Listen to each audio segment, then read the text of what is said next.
es alguien a quien yo quiero reconocer todas sus calidades académicas, poeta o poetisa, entre otras cosas, y que muy gentilmente ha aceptado esta invitación de dar una lectura desde fuera de la orientación. Casi siempre nosotros, los conversadores son entre nosotros los orientadores, pero como que poco pensamos en la perspectiva que pueden tener otras personas.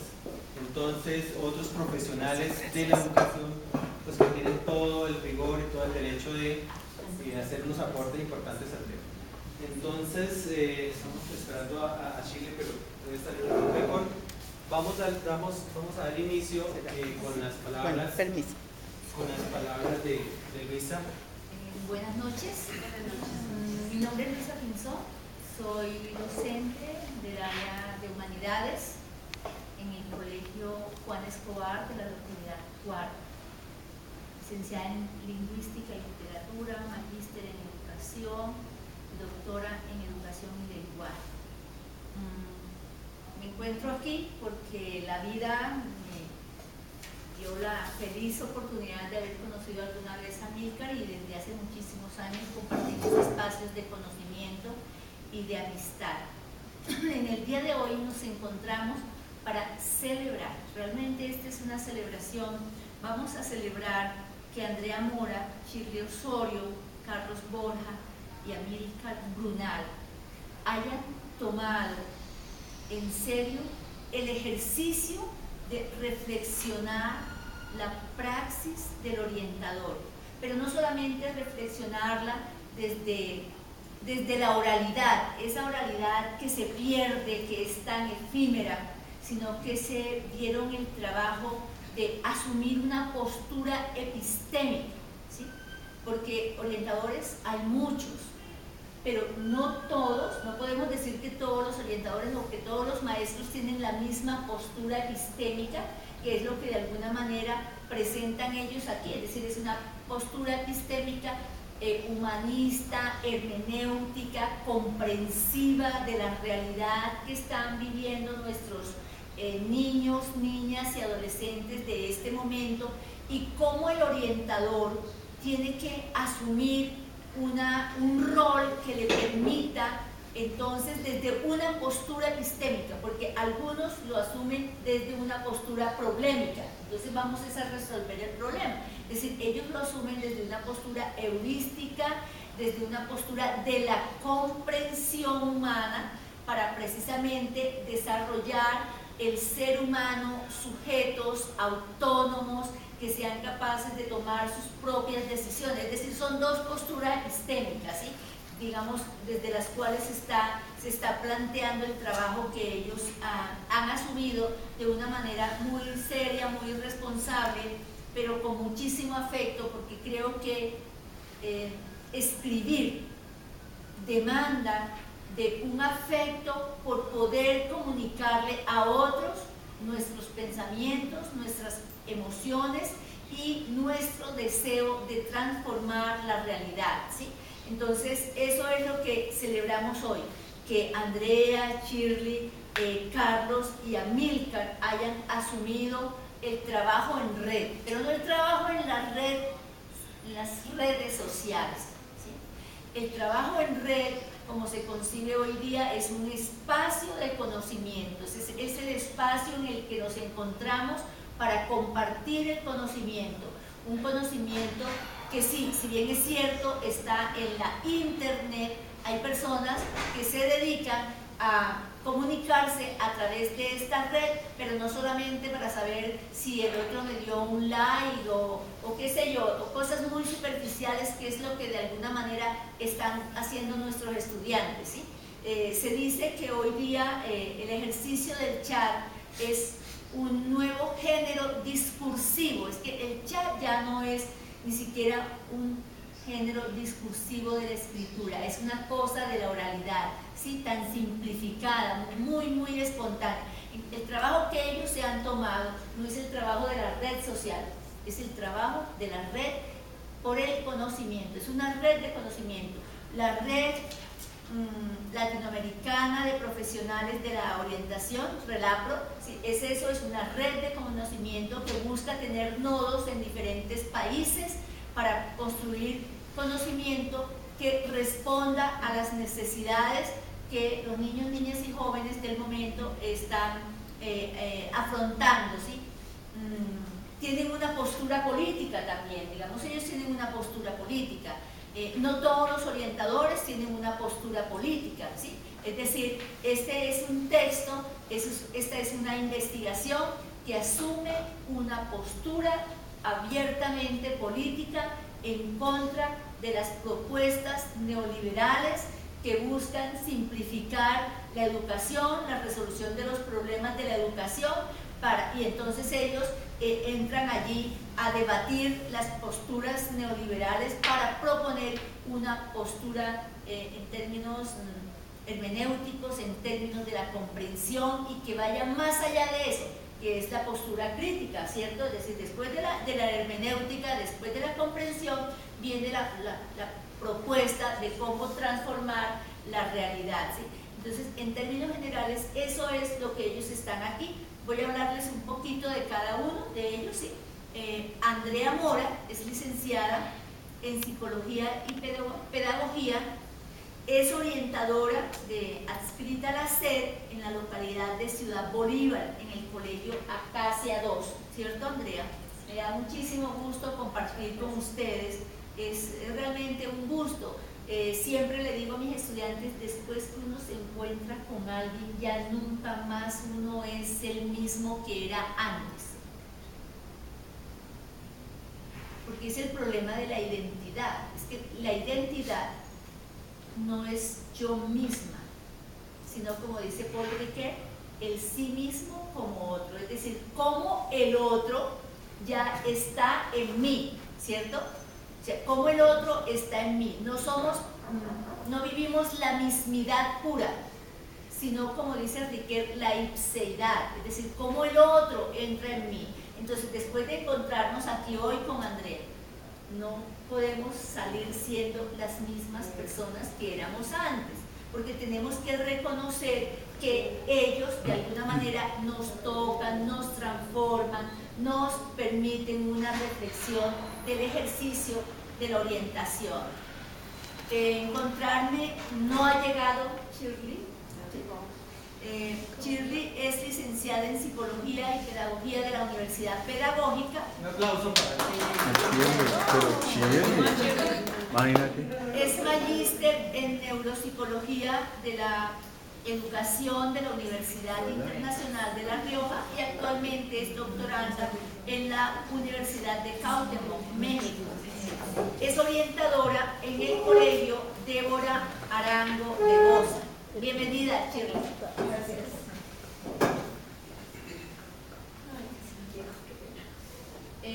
Carlos Borja es magíster en género. Comparto contigo el trabajo de género. Yo hice mi tesis doctoral en perspectiva de género en una investigación con maestros y maestras del Distrito Capital de Bogotá. Orientador del colegio Atabanza Arango Vélez. Atabanza, bueno.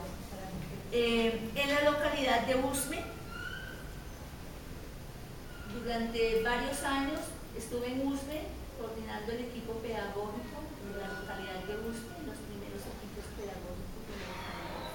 Entonces conozco esta localidad donde tú trabajas. ¿Quién más trabaja en Usme? Muy bien. Y Amílcar Brunal es psicólogo especialista en orientación educativa y desarrollo humano.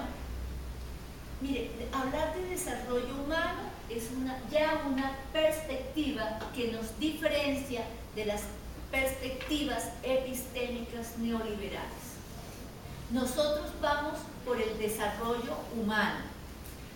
Cuando hablamos del desarrollo humano, pensamos que la educación tiene que ser integral, que la educación tiene que ser heurística, que no es solamente plantear una propuesta por resolver un problema inmediato, sino por construir procesos de subjetividades.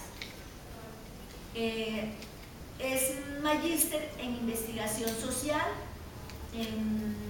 e interdisciplinaria, es docente orientadora, adscrito a la Secretaría de Educación desde 1994. Eso, mis respetos, ¿sí? Entonces, esto tiene peso, tienen una tradición. Como voy a decir, como dicen los estudiantes cuando no han leído los textos, no, es muy interesante, es mucho, de veras que he leído el texto, creo que lo disfruté muchísimo, disfruté la lectura del texto, he tomado atenta nota, que voy a hacer algunas preguntas, pero las preguntas y las preocupaciones que ellos se han planteado es: ¿quién orienta a un orientador? Y quisiéramos como empezar por esas preguntas que se han planteado ellos y por sus preocupaciones. El orientador, en esta perspectiva del neoliberalismo, ha pasado en las instituciones a ser un apéndice que los directivos docentes pretenden manejar a su antojo, y en muchas ocasiones obligan a los orientadores a que todo el tiempo estén de acuerdo con ellos. Los ponen a servir el desayuno, a controlar cosas como estas.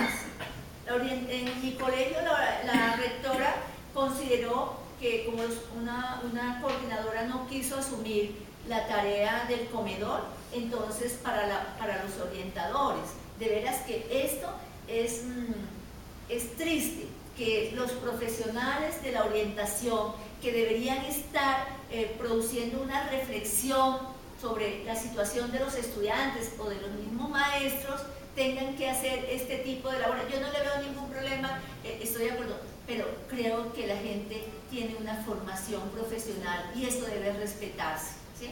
O sea, la formación profesional debe respetarse, y eso está pasando en muchas instituciones con los orientadores, y eso le genera también, creo que, una crisis de quién me orienta a mí cuando yo tengo unas dificultades y no sé cómo asumirlas, ¿verdad?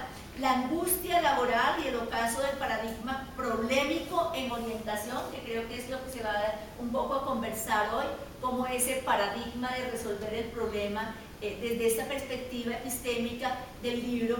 Ellos están proponiendo otra diferente, que sea comprensiva, hermenéutica. La acción investigativa en redes. Quien no investiga no produce conocimiento, así. Uno tiene que reflexionar su práctica, todo el tiempo estar reflexionando la práctica. Y dice, bueno, si yo reflexiono hago investigación, el problema de la investigación es que tiene que ser sistemática. Y por eso la escritura, que es uno de mis campos, pues en los que me muevo bastante bien, se nos dificulta muchísimo porque no asumimos el ejercicio de producir una escritura, ¿sí? Y creo que este es un gran logro de ustedes, poder presentar un trabajo escrito, porque el problema de la oralidad es que es muy afectiva y es muy bonita, pero la oralidad es efímera, la escritura permanece. No estoy hablando en contra de la oralidad, todo lo contrario, la oralidad es connatural, es afectiva, es maravillosa, pero también si no dejamos testimonio, como lo han dejado ellos, de esta entrevista que han hecho, de las preguntas, del análisis que han hecho, de las preguntas que han dado los orientadores, pues como que lo vamos olvidando. Y este libro hace parte ya como de ese acervo investigativo de los profesores de la red. El posicionamiento y el empoderamiento del cargo, el orientador educativo, mucho más que un funcionario, mucho más que un todero. Yo creo que sí, que nosotros los maestros debemos aceptar, promover para que el orientador se empodere como profesional de la educación. Por lo menos yo me siento muy profesional en lo que hago, ¿sí? Entonces yo considero que como profesional hay unos límites, ¿cierto? Hay unas cosas y hay que me las respetan porque pongo a veces límites, pero los orientadores a veces no han logrado poner esos límites, y entonces aunque hay una resolución de que deben trabajar son 6 horas, les están imponiendo las 8 horas de trabajo, y hacer este sinnúmero de trabajos que les imponen los rectores. Entonces, sobre estas preguntas es que vamos hoy a conversar, y todas las que ustedes tengan, y las preocupaciones que uno trae allá de la escuela, del día a día también, y pues ustedes dirán quién va a conversar primero.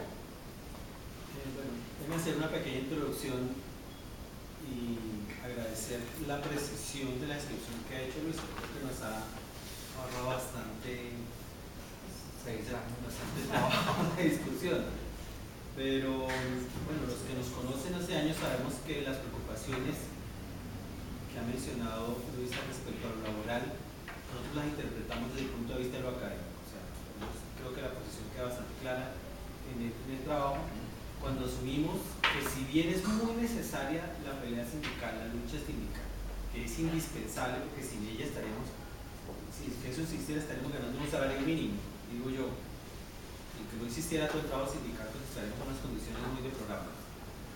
Si bien es cierto que es necesario ese trabajo sindical, también es cierto que la otra cara de la moneda del posicionamiento del orientador y el empoderamiento del orientador tiene que ver con el orientador, entender el orientador como un investigador, inclusive no porque se hagan posgrados, maestrías y doctorados, sino porque desde la misma formación de pregrado todos tenemos una formación investigativa. Los trabajadores sociales, los terapeutas ocupacionales, los pedagogos reeducativos, los psicólogos, los psicopedagogos, todos tenemos una formación investigativa porque pertenecemos a las ciencias humanas, a las ciencias sociales, que nos dan ese tipo de formación. Pero parece que cuando ese profesional llega al ámbito educativo, parece que olvida todas esas herramientas, sobre todo esta que saca frente. Entonces, todo lo que se matan los docentes con ese tema de enseñarnos metodología de la investigación, que lo cuantitativo, que lo cualitativo, que los paradigmas, que lo hermenéutico, que lo interpretativo, que lo positivista, todo eso, y parece que llegamos a la institución educativa y como que se nos olvida todo eso y empezamos de manera intuitiva a reinventarnos o inventarnos la orientación como si no tuviéramos un background, un trasfondo que nos enriquece, que simplemente no llegamos de ser. Dar una interpelación. A veces, no voy a hablar de los orientadores, sino de nosotros los maestros, no enseñamos como nos enseñaron en la universidad, sino como los maestros nos enseñaron a nosotros. Sí, claro. Suceden esas cosas, como que eso se quedó allá para el grado, ¿sí? Ese espíritu investigativo de la universidad. Exacto. Entonces, por eso reinterpretamos a Hannah Arendt cuando habla de esos tres niveles de las acciones humanas. Decimos que hay un nivel operativo, un nivel metodológico, la labor, el trabajo y la acción humana como tal. Y eso lo vemos, yo creo que en todos los cargos, específicamente en el cargo de la orientación, y por eso ha sido una de las preocupaciones de Shirley hablar de ese tema del orientador más que un funcionario, porque tristemente vemos mucho orientador que se queda acomodado en esa categoría del funcionario. Y es trascender, tú decías, la importancia de que la investigación nos da esa herramienta de posicionamiento y empoderamiento. Es muy irónico y triste a la vez el rol del orientador cuando se observa como tú dices, ¿no? Como un funcionario, como el que sirve los recibidores, como las múltiples funciones que creen que tenemos. Pero por otro lado, es también esperanzador y es altruista el rol del orientador cuando investiga, porque el orientador tiene una forma de ver más genérica y más cercana. Es genérico, pero a la misma vez o al tiempo es cercano las realidades de la institución. Un docente puede estar con 40 estudiantes en el aula y aún así pasan desapercibidas las múltiples realidades de los estudiantes. Y el orientador puede acercarse no solo a las realidades, sino al corazón del estudiante. Entonces, decíamos, escuchando lo que decías, muchas veces se menosprecia esa labor del orientador, pero a veces nosotros mismos somos los que menospreciamos esa labor. Y estamos en un punto donde se hace una afectación de la salud mental muy fuerte, porque nosotros estamos ahí para que venga el estudiante y anteriormente yo me acuerdo que en la época de nosotros uno honraba al maestro. No, sí señor, hasta luego. Y si el maestro le decía uno venga para acá, uno venía para acá, váyase para allá, y sí señor. Hoy no puede quedarse, oiga, venga, y se lo lleva por detrás todo el tiempo y no hay esa honra por algunos estudiantes, pero por otros se puede ver también que pueden reconocer al orientador como un faro, como una brújula y como alguien que puede trascender en la vida. Y decía yo que hay una afectación mental porque vienen los padres y se quejan, vienen los estudiantes y se quejan, viene el rector y se queja, viene el coordinador y se queja. Y ahí es donde uno tiene que mostrar que realmente hay un empoderamiento de la labor. Hablábamos en el libro de El orientador como un historiador, un investigador que aporta a la historicidad. Y el lanzamiento del libro nosotros decíamos, no queremos que sea un libro que abarque todos los temas, porque es que si hablamos de orientación, existe mucho para hablar, es un tema infinito, pero sí es la invitación a que empecemos a sistematizar. Una de las razones por las que no se sistematiza. Antes de que te interpele, porque me suena esa frase, ¿no? ¿Con quién se queda un orientador? ¿O quién orienta al orientador? Hay unos trabajos, y yo quiero dejar eso claro porque nos invitaron a la Universidad de Cundinamarca la semana pasada y a la Universidad de La Salle también, y nos permitía hacer unas reflexiones. Creo que algunas veces nosotros presentamos una imagen peyorativa de nuestros propios colegas o compañeros. Hay orientadores, con eso creo que quiero ser claro, que nunca en su vida han escrito una línea, pero han salvado vidas y están salvando vidas. Entonces me parece que si bien es importante una cosa, también es importante la otra, y así como uno tiene unas habilidades escriturales, otros tienen otro tipo de habilidades. Yo digo, soy pésimo consejero porque consejeros tienen que ser un poquitico alcahueta, yo con los adolescentes más bien como que no. Pero entonces quiero dar la palabra a Andrea, porque Andrea es una de las orientadoras que pocos conocen. Todos me preguntan, ¿pero quién es Andrea? Yo dije, mire, si la ven, no es producto de mi imaginación, es real, es serio, está escrita. Y Andrea ha hecho un trabajo que yo quiero rescatar hoy, que es ese trabajo un poco encubierto, que es el de sistematizar o digamos sistematizar de parte de algunas de las 7 encuestas latinoamericanas de orientación. El trabajo que se hace online, el trabajo que nosotros no podemos hacer como más de un año, pero ella siempre está pendiente allí de la revisión de estilo, de hacer una cantidad de cosas que nadie sabe que ella las está haciendo. Inclusive una de las encuestas la diseñó ella y la sistematizamos. Entonces, Andrea escribió un párrafo aquí bien importante, las cosas que han venido haciendo, que tiene que ver con eso de la angustia laboral de la orientación. Andrea, ¿cómo siente, cómo experimenta ahora ese tema? Buenas tardes nuevamente. Pues primero agradecerles a todos, especialmente a Mirka, pues con él venimos trabajando en la construcción de ese sentido y rol de la orientación en Colombia. La primera pregunta que todo orientador, desde el campo de formación que tenga, sea psicopedagogo, psicólogo, quien sea trabajador social, es cuál es su rol y cómo actúa usted frente a las diversas alternativas del campo de acción que estamos viviendo actualmente.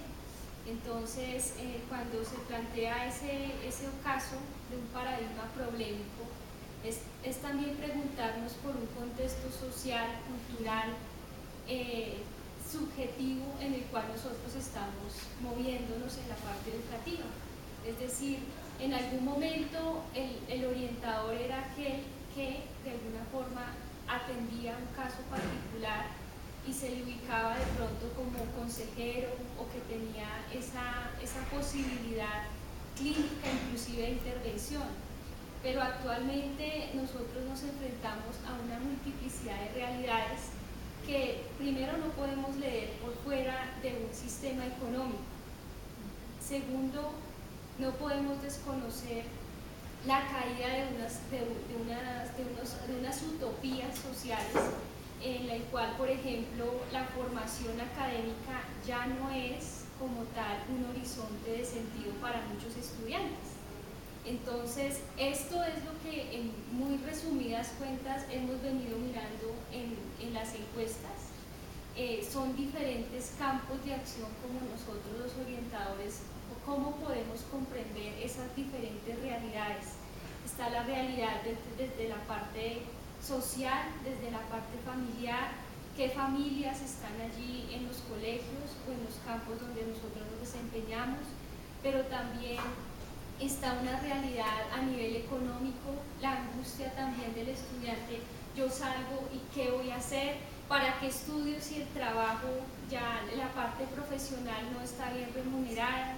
Lo que decía Amílcar, el docente muchas veces nos ve a nosotros como orientadores como quizás el que tiene la solución y la respuesta. Entonces nosotros como orientadores escuchamos tantas cosas, escuchamos a aquel docente que aún tiene ese sueño de que sus estudiantes tengan en la formación académica un horizonte de sentido y de trascendencia. Pero también está el docente que quizás ha renunciado a ello y ya ha abandonado y dice ya este estudiante ya no hay nada que hacer, hay que sacarlo del colegio. ¿Sí? Está la mirada de aquel también de que nos ve a nosotros como el que no hace mucho, se la pasa allí, está más cómodo, no tiene carga académica o hay que ponerlo a hacer algo, ¿cierto? Recogiendo un poco tantas palabras que mis compañeros han expresado, si nosotros como orientadores no nos damos ese lugar de importancia, sino que nosotros permitimos que en las instituciones o en cualquier campo nos ubiquen o nos señalen como el que puede hacer de todo un poco, pues así vamos a vivir en una angustia laboral. Pero si nosotros como orientadores nos ubicamos como esa persona docente que está ocupando un cargo de formación y que además tiene unas herramientas para orientar, para guiar, para proponer, se ve como un líder en la institución, se ve como un referente para poder acudir a él, y nosotros nos involucramos en todos los contextos, en el contexto sociológico, en el contexto político, en el contexto subjetivo de cada persona, de cada familia, podemos liderar procesos. Entonces, esta angustia o caso que abre en parte el libro, como tú lo mencionabas, sí da el punto de partida para pensar nosotros qué estamos haciendo y hacia dónde nos dirigimos. Es por todas las demandas que se nos hacen a nosotros los orientadores. Entonces, ¿cómo nosotros podemos abordar esas demandas, esas diferentes expectativas que sobre nosotros recaen, y cómo podemos transformarlas en un motor para investigar y para producir conocimiento desde algo muy propio, que es el contexto latinoamericano? Eso en parte de las encuestas y la lectura que se hace a nivel Latinoamérica de todos nuestros compañeros. Son diferentes las formas como se abordan, pero también cómo se empodera el orientador en diferentes países. Entonces, en parte eso es el trabajo. Bien, Carlos Mora, que es tal vez el orientador más conocido en este momento a nivel nacional, que en su trabajo sindical tiene que explorar diferentes partes del país. Es una persona, es un profesional que yo creo que es muy buena en la sistematización. Yo envidio a Carlos en muchos aspectos el rigor metodológico, el rigor técnico de la escritura, pero sobre todo y actualmente el nuevo enfoque que le estamos dando a la investigación. O sea, ¿a qué nos referimos con investigación en orientación, Carlos? Bueno, de lo que tú decías sobre el tema escritural, y digamos que tomando ciertos filósofos, por ejemplo Aren, está Deleuze, que habla sobre el tema de otro